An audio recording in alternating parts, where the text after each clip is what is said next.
el comunismo. Para muchos, un concepto moderno nacido en las fábricas del siglo XIX. Entre huelgas, proclamas y la furia de los obreros que alzaban el puño contra el capital. Para otros, un fantasma que ha recorrido la historia, transformándose con cada época, adoptando nuevos rostros y colores.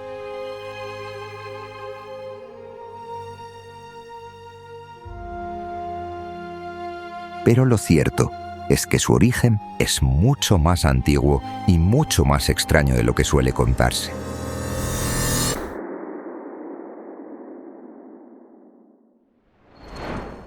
Antes de que Marx escribiera una sola palabra, antes de que Lenin imaginara la revolución, hubo otros que soñaron con un mundo sin propiedad, sin jerarquías, sin necesidad de trabajar. Pero lo curioso es que no eran obreros ni políticos, eran profetas, hombres de fe que hablaban de una redención total, de un orden perfecto que solo llegaría tras el colapso del mundo tal como lo conocemos. Para estos hombres, la justicia y la igualdad no eran cuestiones económicas, sino divinas. No hablaban de sindicatos ni de lucha de clases, hablaban del fin de los tiempos. Esta historia comienza en el siglo XII. Aquellos tiempos en que Europa era un tablero de reyes y obispos, de espadas y concilios, de fe y superstición. Y en ese mundo de castillos y conventos, un monje italiano comenzó a ver el futuro con los ojos de un iluminado. Un profeta para algunos y un peligroso visionario para otros. Su nombre era Joaquín de Fiore, y no era un agitador, ni tampoco un revolucionario. No tomó las armas ni tampoco encabezó revueltas, pero su visión cambiaría el curso de la historia. Este monje italiano del siglo XII promulgaba una doctrina que prometía el colapso de toda estructura de poder conocida. Para él, la historia no avanzaba caóticamente, sino con un propósito divino. Se movía en 3 grandes edades. 3 capítulos hacia la iluminación total. La primera, la Edad del Padre, la época del Antiguo Testamento donde la humanidad vivía bajo el yugo de la ley y de la obediencia, un mundo de normas férreas y castigos implacables. La segunda, la Edad del Hijo, con la llegada de Cristo la redención reemplaza la ley y la fe se convierte en el nuevo orden. Y la tercera, esta es la buena, la Edad del Espíritu Santo, el fin del mundo material. Un tiempo en el que desaparecerían los gobiernos, las iglesias, las jerarquías, porque la humanidad habría alcanzado la iluminación definitiva. No habría trabajo, ni hambre, ni propiedad privada. Y no porque alguien lo impusiera, sino porque ya nadie lo necesitaría. Seríamos seres de luz, puros espíritus viviendo en perfecta armonía. No tendríamos cuerpo, solo alma. Joaquín no imaginaba un comunismo de fábricas ni de barricadas, imaginaba la disolución completa de todo lo humano tal como lo conocemos. No un reparto equitativo de la tierra, sino un mundo donde la tierra ya no tendría dueño, porque ya nadie necesitaría caminar sobre ella. Su idea fue tachada de herética, pero no desapareció. Se filtró en sectas, en predicadores, en revoluciones. Por ejemplo, Dante, el gran arquitecto del infierno y del paraíso, lo consideró todo un profeta. En su Divina Comedia lo situó en el Edén, entre los bienaventurados, como si hubiese aprendido que las palabras de Joaquín no eran solo una extravagancia teológica, sino algo mucho más profundo, algo que siglos después seguiría influyendo en quienes quisieron derribar el mundo tal como lo conocían. Porque la historia es cíclica y las ideas no mueren con sus profetas. Pueden apagarse por un tiempo, pero siempre encuentran a alguien dispuesto a retomarlas. Y la visión de Joaquín de Fiore no fue ninguna excepción. Durante siglos su profecía de un mundo sin jerarquías, sin propiedad y sin necesidades materiales siguió viva. Solo que con el tiempo hubo quienes decidieron que no podían esperar a la iluminación divina. Querían traer el paraíso aquí, a la tierra, y no como una revelación mística, sino como un acto de justicia. Los primeros en retomar las ideas de Joaquín de Fiore fueron los anabaptistas. Los anabaptistas eran los hijos bastardos de la Reforma protestante, radicales incluso entre los radicales. No les bastaba con desafiar a la Iglesia de Roma ni con traducir la Biblia a la lengua del pueblo. Querían más. Querían un mundo donde no hubiera príncipes ni sacerdotes, donde el poder no fuese más que un espejismo roto. Uno de sus líderes, Thomas Müntzer, fue el profeta de esta nueva rebelión. No predicaba paciencia ni plegarias, no hablaba de la salvación del alma, sino que hablaba de la justicia en la tierra. Para él, los nobles y los terratenientes no eran más que usurpadores, ladrones que habían arrebatado al pueblo lo que les pertenecía por derecho divino. Y como todo buen predicador apocalíptico, estaba convencido de que la redención solo llegaría con un buen baño de sangre. Pero tampoco fue el único, ni mucho menos. En Inglaterra, en pleno siglo XVII, la guerra civil desató un torbellino de ideas y ambiciones, y entre los que vieron la oportunidad de derribar el viejo mundo para construir uno nuevo, estaban los cavadores, los diggers, liderados por un hombre con una fe más testaruda que una mula. Gerard Winstanley. Los cavadores no pedían permiso, no negociaban, no suplicaban. Simplemente tomaron lo que según ellos nunca les debió de ser arrebatado. Ocuparon tierras comunales y comenzaron a cultivarlas, sin contratos ni escrituras, porque la tierra no debía tener dueño. La propiedad privada era, simplemente, una mentira sostenida por el miedo y la violencia. Gerard Winstanley, el hombre que encabezaba este movimiento, nació en una familia de comerciantes textiles y, como era de esperar, siguió los pasos de su entorno. Aprendió el oficio, se convirtió en comerciante independiente y trató de labrarse un futuro en el comercio. Pero la llegada de la guerra civil en Inglaterra lo cambió todo. La crisis económica lo arrastró a la bancarrota en 1643, obligándole a dejar el negocio y trabajar como jornalero agrícola. El bueno de Gerard pasó de ser comerciante a obrero del campo, experimentando en carne propia las dificultades de la clase trabajadora. Winstanley había visto lo peor de su tiempo. Había probado la estabilidad del comercio, la bancarrota y el trabajo duro en el campo. Había visto cómo la tierra, ese suelo que daba vida a todos, era acaparado por unos pocos, mientras otros apenas podían sobrevivir. Y en su mente, una pregunta aparecía una y otra vez: ¿por qué debía ser así? Para él, la respuesta estaba clara. La propiedad privada no era más que una farsa, una imposición de los poderosos sobre los débiles, un engaño que había convertido a la mayoría en esclavos de una estructura que solo beneficiaba a unos pocos.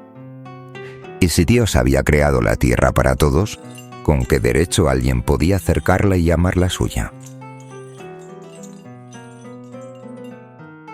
Pero Winstanley no era un hombre que se conformara con palabras. Si la tierra debía ser de todos, entonces había que demostrarlo, y no con discursos o proclamas, sino con hechos. Así nacieron los diggers, los cavadores, un grupo de hombres y mujeres convencidos de que el verdadero reino de Dios solo llegaría cuando la tierra dejara de ser un privilegio de unos pocos. Y como ya hemos dicho antes, lo hicieron. Y vaya que sí lo hicieron.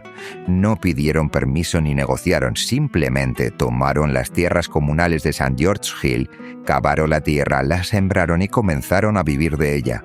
Para ellos no era una revuelta, tampoco era una guerra, simplemente era justicia. Pero la justicia rara vez es bienvenida por quienes detentan el poder. La reacción fue brutal. Los terratenientes no podían permitir semejante desafío. El experimento de los cavadores fue aplastado sin piedad. Las autoridades los hostigaron, los expulsaron, destruyeron sus cosechas y los condenaron al hambre. En menos de un año, su sueño fue borrado. Pero Winstanley no se rindió. En 1652 lo intentó por la vía política. Escribió The Law of Freedom in a Platform, un manifiesto en el que describía cómo debía organizarse la sociedad para alcanzar la justicia definitiva. No era solo un libro, era un plan. En él, Winstanley proponía un sistema radicalmente distinto al mundo que lo rodeaba. No habría propiedad privada, no habría comercio, no habría dinero. La producción y la distribución de bienes estarían en manos del Estado, a través de almacenes centrales, y cada ciudadano recibiría lo necesario para vivir sin ninguna necesidad de intercambios ni de salarios. El trabajo sería obligatorio para todos. La ociosidad, desde luego, no era una opción. Quien no contribuyera sería castigado. El comercio estaba prohibido y cualquier intento de lucrarse con la venta de bienes sería considerado una traición al sistema comunal, castigada con la pena de muerte. La educación también debía de ser transformada. No más estudios teóricos, no más conocimientos inútiles, solo enseñanza práctica, oficios que sirvieran a la comunidad. Para Winstanley, una sociedad fuerte no se construía con discursos ni con libros, sino con trabajo, cooperación y disciplina. Pero lo más sorprendente de su propuesta no era solo su visión económica, tan cercana a lo que hoy conocemos como comunismo, sino su transformación ideológica. Winstanley, el místico, el hombre que había visto a Dios en cada individuo, empezó a abandonar su visión religiosa. En su escrito The Law of Freedom ya no hablaba de Dios como de un ente divino, sino como un concepto moral. Dios pasó a ser una excusa para alcanzar metas como la igualdad y la justicia. La Iglesia y el clero profesional debían desaparecer. Los ministros serían elegidos por el pueblo y su tarea no sería predicar dogmas, sino enseñar los valores comunales. La religión debía ser útil o no debía ser nada. Pero el mundo no estaba listo para su visión. Oliver Cromwell, a quien Winstanley envió su propuesta con la esperanza de que la adoptara, ni siquiera se molestó en responderle. Su revolución pacífica había fracasado. Los cavadores desaparecieron. Su sueño de una comunidad sin propiedad privada se esfumó, pero su legado permaneció. Siglos después, en pleno siglo XIX, socialistas y comunistas redescubrieron sus escritos. Lo vieron como un precursor, un visionario que había entendido antes que nadie que la estructura económica definía el destino de los hombres, hasta el punto de ser incluido por el mismísimo Lenin en el obelisco de los pensadores revolucionarios. Se cree que Karl Marx y Friedrich Engels lo consideraron un antecedente temprano de la lucha de clases, aunque no hay documentos que lo corroboren. Autores como Christopher Hill y Edward Bernstein interpretaron su obra como una tentativa de construir un socialismo agrario, un modelo de comunidad igualitaria basado en el trabajo y la abolición de la propiedad. Pero otros estudiosos matizaron esa visión, porque Winstanley no proponía una dictadura del proletariado ni un proceso revolucionario violento. No hablaba de una lucha de clases, sino que hablaba de una reforma pacífica. Tan solo era un intento de regresar a un orden primitivo, a una estructura donde la propiedad no existiera y la comunidad lo gobernara todo. Sí, ya sé, muy hippie todo. Con el tiempo, algunos estudios antropológicos modernos ya han desmentido la idea que tenían tanto Winstanley como Engels de que en las sociedades primitivas no existiera la propiedad privada y que los cromañones fueran comunistas, poniendo en duda toda su ideología, ya que si el ser humano no tiende naturalmente a organizarse de forma comunista, podríamos preguntarnos, ¿existió realmente este comunismo primitivo del que hablaban? ¿O fue solo una interpretación ideológica impuesta sobre la historia? El investigador Bruce Benson, en su estudio sobre sociedades tribales, sostiene que muchas comunidades preestatales operaban con sistemas de propiedad privada y comercio, incluso sin un gobierno centralizado. Otros investigadores han demostrado que incluso en la Irlanda medieval, donde existían tierras comunales, la propiedad privada seguía siendo un factor fundamental en la organización económica. Así que la gran pregunta sigue en pie. ¿Era Winstanley un hombre adelantado a su tiempo? ¿O simplemente estaba tratando de construir una utopía basada en un pasado que jamás existió? El tiempo no le dio la razón, pero su sueño y su intento desesperado de cambiar la sociedad sin violencia sigue ahí. No como un modelo a seguir, pero sí como un recordatorio de que en cada época hay quienes creen que pueden romper el mundo y volver a armarlo de una forma más justa. Y cada vez que alguien lo intenta, pues el destino suele ser el mismo. Volvamos al tema que enseguida me enrollo. Pero antes de seguir, si te está gustando el vídeo, no olvides suscribirte al canal, darle a la campanita para no perderte los siguientes y ya que estás, pues dale un like, es gratis. Ahora sí, volvamos a lo nuestro. Si los cavadores creían en la transformación a través del trabajo y la colectividad, hubo otros que no se conformaron con cambiar el mundo, sino que querían hacerlo estallar desde sus cimientos. Para ellos, la propiedad privada no era el único enemigo, tampoco el rey, ni los nobles, ni la iglesia. Su lucha era contra toda forma de autoridad. Contra cualquier norma, contra cualquier principio que encadenara la voluntad humana. Y si el mundo tenía que arder, que ardiera. Los llamaban ranters o declamadores, y lo suyo era la anarquía absoluta. Y aunque no te lo creas, seguimos en Inglaterra y en el siglo XVII. Sí, ese siglo donde a los reyes les cortaban la cabeza como si fuera el final de temporada de Juego de Tronos. La peste corría a sus anchas por las ciudades y Londres se prendía fuego como si alguien hubiera intentado cocinar bacon con pólvora. Su filosofía se basaba en el antinomianismo. ¿Y qué es esto del antinomianismo? Pues esta gente creía que la salvación era un regalo universal de Dios y por lo tanto estaban más allá del bien y del mal. No importaban las reglas, las leyes o la moral. El pecado no existía. De hecho, para los ranters, pecar era la forma de demostrar que realmente estaban libres de pecado. Para ellos, la era del Espíritu Santo, la de Joaquín de Fiore, el iluminado del principio, estaba aún por comenzar, y con ella la disolución de toda jerarquía, de toda restricción y de toda opresión. Lo llevaron a la práctica de la forma más provocadora posible. Rechazaban no solo la propiedad privada, sino también el matrimonio, la monogamia, el pudor y las estructuras familiares tradicionales. ¿Os suena de algo? En sus comunidades practicaban una libertad sexual radical, con relaciones tanto heterosexuales como homosexuales, convencidos de que el amor debía de ser tan libre como la posesión de los bienes. Algunos de sus panfletos eran incendiarios en el sentido literal y figurado. Lawrence Clarkson, en su libro A Single Eye, proclamaba que los creyentes podían hacer lo que quisieran porque estaban liberados del pecado.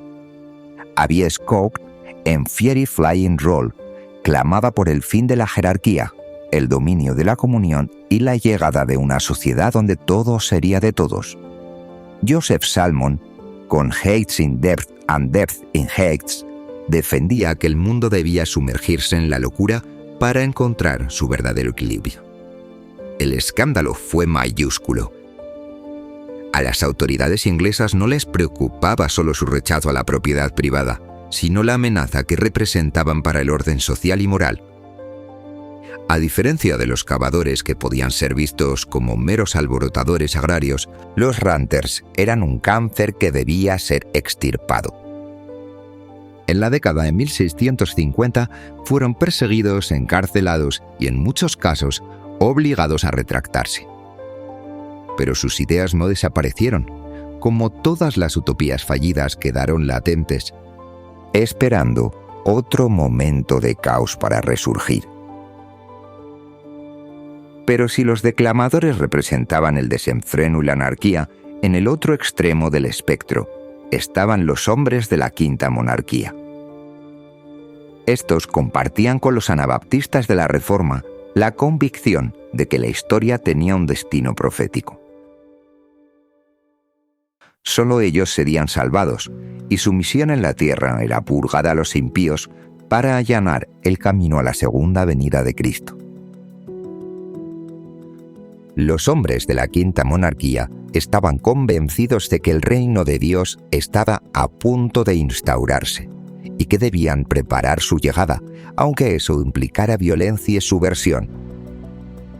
4 grandes imperios habían dominado el mundo: Babilonia, Persia, Grecia y Roma. Pero ahora, después de siglos de corrupción y caos, llegaba el quinto y el último reino, el de Cristo en la tierra. Y para instaurarlo debían purificar el mundo de impíos. Estos adoradores del Apocalipsis no se quedaron en meras profecías. En los años convulsos de la Revolución Inglesa tomaron partido y actuaron. Apoyaron la ejecución del rey Carlos I. Pero no porque quisieran una república, sino porque veían en la monarquía un obstáculo para la llegada del reino de Dios. Cuando el entonces líder militar Oliver Cromwell, que como curiosidad a este tío le desenterraron únicamente para cortarle la cabeza después de muerto. Vamos, ¿cómo debía de ser el personaje? Pues bueno, Cromwell tomó el poder y convirtió la república en su dominio personal. Y los Ranters se sintieron traicionados. Cromwell no era el instrumento de Dios que ellos habían pensado, sino que era otro tirano que debía ser eliminado. En 1661, en un último esfuerzo desesperado, intentaron tomar Londres, convencidos de que la batalla final estaba cerca. Así que se lanzaron a la insurrección. Como era de esperar, fracasaron.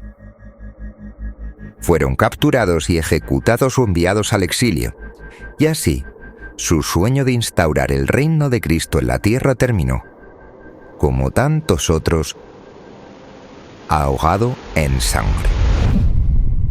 Cada época de crisis produce sus propias utopías. Winstanley, los cavadores, los Ranters, los hombres de la Quinta Monarquía, todos fueron expresiones de un tiempo convulso, donde la política, la religión y la desesperación se entrelazaban en un intento de reformar las sociedades de sus cimientos. Pero la historia no había terminado. Las antiguas profecías comunistas no murieron con ellos, tan solo cambiaron de forma. Cada siglo, en cada crisis, en cada momento donde el viejo orden tembló, hubo quienes vieron en las ruinas la oportunidad de conseguir un mundo sin amos ni esclavos. Hubo quienes creyeron que la historia avanzaba hacia la igualdad, que la lucha era necesaria, que podían alcanzar el paraíso si simplemente se atrevían a tomarlo. Pero el problema de las utopías es que a menudo quienes las predican acaban aplastados por la realidad. Y como hemos visto, la historia no es precisamente amable con los soñadores. Llegamos a la Francia del siglo XVIII y con la Revolución Francesa la utopía comunista resurgió. Pero esta vez despojada de su carga religiosa. Los nuevos pensadores ya no hablaban de la providencia, ni de eventos apocalípticos para instaurar la igualdad. Ahora, la transformación debía de ser impulsada por el hombre, por la razón, por la política. Y aquí surgió una pregunta crucial. Si Dios ya no era el motor del cambio, ¿qué lo sería? ¿Qué fuerza impulsaría la tan ansiada marcha hacia la igualdad? Fue entonces cuando emergieron nuevas figuras, como Gabriel Bonot de Mably o Morelli, quienes intentaron responder a esta cuestión. En esta ocasión, no eran profetas ni tampoco predicadores, eran filósofos. Y por primera vez en la historia, el comunismo comenzaba a tomar la forma que todos conocemos hoy. La de un proyecto racional, y no una revelación mística. La fe en la salvación divina había quedado atrás. Ahora la salvación debía de ser construida con las manos del hombre. Pero el precio de traer el paraíso a la tierra estaba lejos de ser claro, y en los siglos siguientes el sueño comunista demostraría que cuando la utopía se convierte en política, el coste suele pagarse en sangre. Uno de los principales exponentes de este comunismo secular fue Gabriel Bonnot de Mably, aristócrata de nacimiento pero enemigo de la desigualdad. Mably se convirtió en una de las voces más influyentes del siglo XVIII en la lucha contra la propiedad privada. Su obra, Dudas propuestas a los filósofos economistas, atacó directamente la teoría de los derechos naturales, argumentando que la desigualdad no era un hecho inevitable, sino una distorsión impuesta por las instituciones humanas. La naturaleza nos dice: «Os quiero a todos por igual», escribió, defendiendo que la propiedad privada no era un derecho legítimo, sino el origen de la corrupción y la miseria. Para Mably, la sociedad ideal debía deshacerse de la propiedad privada y reemplazarla por un sistema igualitario basado en la comunidad. Pero esto planteaba un problema crucial. Sin la intervención divina, sin un Mesías que impusiera la justicia, ¿cómo se podía lograr la transformación radical de una sociedad? Los comunistas religiosos confiaban en la segunda venida de Cristo o en el juicio final para establecer el paraíso en la tierra. Pero los nuevos revolucionarios necesitaban un método más tangible. La educación y la persuasión se convirtieron en las herramientas clave. Había que convencer a la gente de que el comunismo no solo era deseable, sino inevitable. La historia debía ser entendida como un proceso que conducía, paso a paso, a la igualdad absoluta. Mably veía la propiedad privada como una degeneración de la sociedad. Algo que no siempre había existido, sino que surgió cuando los hombres comenzaron a acumular riquezas y a explotar a los demás. Para él, la desigualdad no era natural, sino una enfermedad social que debía ser erradicada. Sin embargo, el problema de la motivación persistía. ¿Por qué trabajaría alguien en una sociedad donde todos recibían lo mismo? Mably propuso dos estrategias: la austeridad espartana. Si las personas reducían sus necesidades y aprendían a vivir con lo mínimo, la falta de propiedad no sería un problema. Y la motivación moral. En lugar de competir por riquezas, los ciudadanos competirían por honores o reconocimiento. En esta sociedad las recompensas no serían materiales, sino símbolos de prestigio como medallas, bandas o distinciones públicas. Pero aquí surgía otra contradicción. ¿Quién decidiría qué méritos merecían reconocimiento? ¿Cuántos honores se podían distribuir antes de que perdieran su valor? Como señaló el economista Alexander Gray, Mably nunca resolvió esta cuestión, y cuanto más se repartían las distinciones, menos significaban. A pesar de estos problemas, las ideas de Mably tuvieron un impacto profundo. Su republicanismo influyó en la Revolución Francesa y su insistencia en la igualdad absoluta inspiró a generaciones y generaciones de teóricos y reformadores. Sin embargo, su pesimismo sobre la naturaleza humana lo llevó a admitir que el comunismo podía ser una meta inalcanzable. En sus últimos escritos reconoció que aunque la propiedad privada era el origen de la corrupción, abolirla completamente era una tarea casi imposible. Si bien Mably dudaba del éxito del comunismo, otro pensador de su tiempo lo veía como una certeza absoluta: Morelli, un autor anónimo cuya identidad sigue siendo un misterio hoy en día. Publicó en 1755 Le Code de la Nature, un libro que presentaba una visión radicalmente optimista de la humanidad. Morelli creía que el hombre era naturalmente bueno. Para él, el crimen, la corrupción y la avaricia no eran parte de la condición humana, sino defectos generados por un sistema basado en la propiedad privada. Su solución era simple: eliminar la propiedad y con ella desaparecerían todos los males de la sociedad. Morelli diseñó un modelo de sociedad comunista en la que todo estaría gestionado de manera centralizada. No habría dinero, ni comercio, ni tampoco herencia. Cada individuo recibiría lo necesario, lo justo para vivir. Y el trabajo sería organizado por el Estado. Las tareas se asignarían según las habilidades de cada persona, y la producción sería distribuida equitativamente a través de almacenes públicos. Como veis, todos estos precursores del comunismo tienen una idea de su ideal de sociedad, que se parece mucho, pero mucho al comunismo tal y como lo conocemos. Sin embargo, Morelli era un poco más duro que el resto.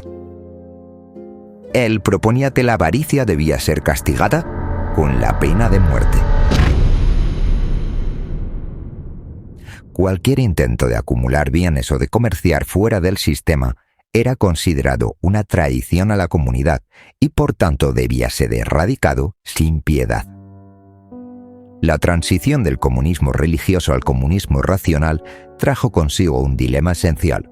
Sin un Dios que garantizara el destino de la humanidad, la transformación de la sociedad dependía exclusivamente de la voluntad humana. La pregunta era: ¿sería suficiente? Por un lado, los cristianos comunistas utópicos creían en la llegada de un nuevo orden divino, inevitable y predestinado. No importaba cuán difícil fuera el camino, porque el final estaba garantizado por la voluntad de Dios. Pero por otro lado, los comunistas seculares tenían que convencer a las masas de que la historia avanzaba inexorablemente hacia la igualdad. Debían reemplazar la fe en Dios por la fe en el progreso. Y aquí surgía una pregunta clave. Si la igualdad absoluta era el destino inevitable de la humanidad, ¿qué papel jugaba la revolución? ¿Era necesario acelerar el proceso mediante la acción política? ¿O simplemente bastaba con esperar a que la historia siguiera su curso? Mientras algunos pensadores, como Morelli, creían en una utopía que podía establecerse mediante reformas, otros empezaban a considerar un camino bastante más radical. Y aquí es donde las ideas comunistas dejaron de ser meras especulaciones filosóficas y se convirtieron en todo un plan de acción. Un plan que en los siglos siguientes cambiaría el mundo de maneras que ni Mably ni Morelli podrían siquiera haber imaginado. Porque la Revolución Francesa fue solo el principio. La verdadera revolución comunista estaba por llegar. Pero no nos adelantemos. Antes de llegar a la revolución, debemos entender de dónde surge la necesidad de una revolución. Las ideas de Mably y Morelli no solo marcaron el pensamiento comunista del siglo XVIII, sino que también establecieron un debate que resonaría en los siglos siguientes. ¿Se podía lograr la igualdad absoluta confiando en la naturaleza humana? ¿O era necesario un aparato coercitivo para imponerla? Mably, con su escepticismo sobre la capacidad del hombre para despojarse del egoísmo, veía necesario un control estricto. Morelli, por el contrario, apostaba por una humanidad esencialmente buena, que liberada de la corrupción de la propiedad privada, florecería naturalmente en una sociedad armoniosa. Marx y Lenin, siglos después, heredarían este debate. Para ellos, la administración de una economía sin propiedad privada ni incentivos monetarios no sería un problema, sino una mera cuestión de gestión y planificación. Sin embargo, la historia demostraría que organizar una sociedad sin estos elementos resultaba mucho más complejo de lo que Morelli había imaginado. A pesar de su optimismo, Morelli comprendía que su sociedad perfecta no podía dejar margen para la disidencia. En su obra Le Code de la Nature, diseñó un sistema en el que la propiedad privada quedase completamente abolida, excepto en lo referente a bienes de uso inmediato. Todo trabajo sería asignado por el Estado y todos los ciudadanos tendrían garantizado su sustento, pero no se trataba de una utopía abierta a la libre interpretación. Las leyes debían ser sagradas e inviolables. Cada individuo debía contribuir según sus capacidades y recibir según sus necesidades, pero sin posibilidad de cuestionar el sistema. La educación sería estrictamente igualitaria. Los niños no podrían ser expuestos a fábulas, cuentos o ficciones ridículas que pudieran desviarlos del pensamiento racional y colectivo. La arquitectura y la vestimenta estarían reguladas.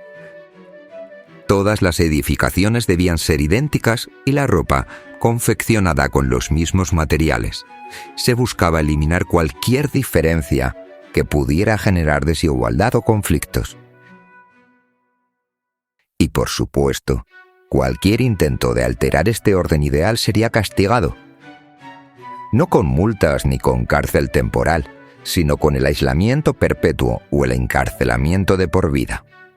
La traición al sistema no era una simple transgresión, era un acto imperdonable. El economista Alexander Gray, siglos después, destrozaría todas estas ideas con una crítica feroz. Ningún hombre en su sano juicio y bajo ninguna condición aceptaría vivir en esta sociedad si tuviese la oportunidad de escapar. Para Gray, las utopías comunistas del siglo XVIII no solo eran absurdas en su funcionamiento, sino que conducían a un mundo estático, donde nada sucede, nada puede suceder. Sin incentivos para innovar ni progresar, las sociedades de Mably y Morelli no serían más que cárceles disfrazadas de paraísos. Y es que, como ya te habrás dado cuenta, sin un mecanismo de cambio o evolución, estas visiones no parecían diseñadas para el futuro, sino que parecían desear un presente eterno y monótono, donde la historia, en lugar de avanzar, se detuviera para siempre en un mundo perfecto que no requeriría de ningún cambio. Paradójicamente, mientras los pensadores del siglo XVIII intentaban secularizar el comunismo, las viejas ideas cristianas comunistas resurgían con fuerza en otros rincones de Europa. La idea de un reino terrenal perfecto no desapareció con la Ilustración, simplemente adoptó nuevas formas. El pietista germano-suevo Friedrich Christoph Oettinger proclamaba la llegada inminente de un reino teocrático donde los santos vivirían en comunión, sin propiedad privada ni jerarquías. No se trataba de un experimento filosófico ni tampoco de un ensayo económico.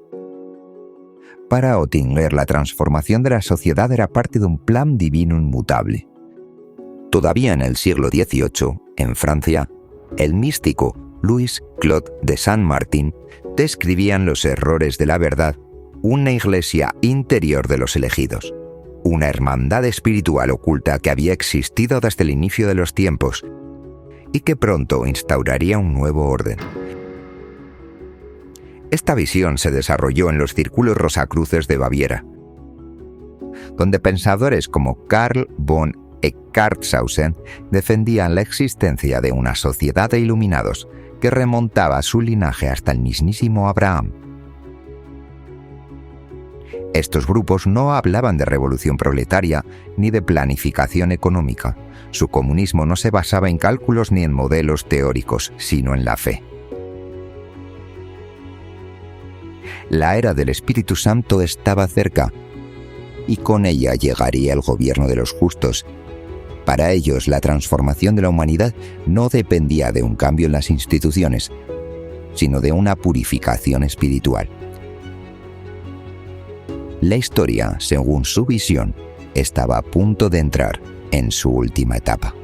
Un mundo sin clases, sin riqueza, sin propiedad, pero gobernado por una élite de iluminados, una teocracia sin monarquía, un comunismo sin revolución, un paraíso sin humanos, solo con los elegidos. Y mientras los filósofos racionalistas intentaban diseñar una sociedad perfecta sobre el papel, estos nuevos profetas anunciaban su llegada como un hecho inevitable. No había que construirla, solo había que esperarla.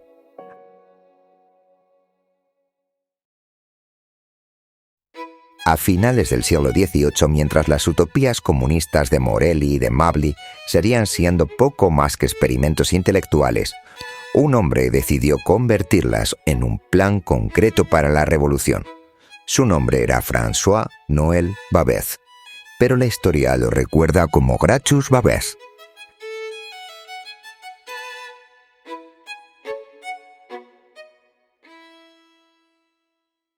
No era un filósofo de salón, ni tampoco un iluminado esperando la llegada del Espíritu Santo. Era un activista, convencido de que la igualdad debía imponerse, nada de debatirse. Inspirado por las ideas de Morelli y de Mably, pero sin esa fe ingenua de que la humanidad cambiaría por sí sola, fundó ya en 1796 la Conspiración de los Iguales. Todo un movimiento clandestino decidido a destruir la propiedad privada y construir una sociedad donde todos trabajaran para el bien común. Su lema no dejaba lugar a dudas: exigimos la igualdad verdadera o la muerte. Eso es lo que debemos conseguir. Babet no se conformó con teorizar, quería acción. Y para eso, pues necesitaba un plan.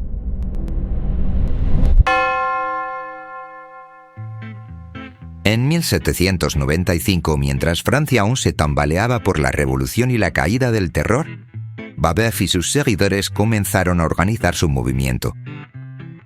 Eran muchos, pero estaban decididos. Creían que el caos de la Revolución Francesa no había ido lo suficientemente lejos, que la monarquía había caído, sí, pero la verdadera opresión, la desigualdad económica, seguía intacta. Quedaba algo por hacer: eliminar la propiedad privada.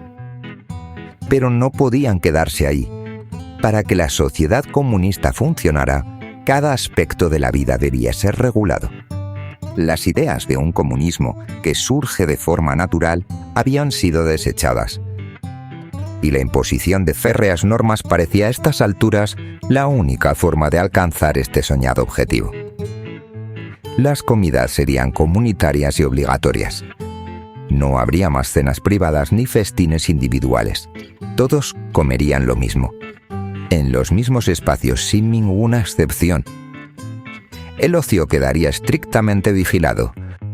Babet y sus seguidores estaban convencidos de que la diversión privada fomentaba vicios y desigualdad, así que cualquier forma de entretenimiento debía ser aprobada por el Estado. La educación estaría bajo control absoluto. Profesores, científicos y cualquier persona encargada de transmitir conocimiento debería presentar certificados de lealtad al gobierno. Solo se enseñaría aquello que beneficiara a la República. La prensa y la libertad de expresión quedarían restringidas. Solo podrían publicarse textos que favorecieran la causa revolucionaria. El pueblo no debía distraerse con ideas contradictorias, y cualquier disidencia sería castigada con dureza.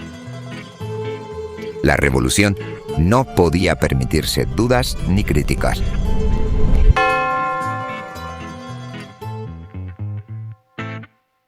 Babet no era un ingenuo. Sabía que no bastaba con escribir panfletos o hacer discursos.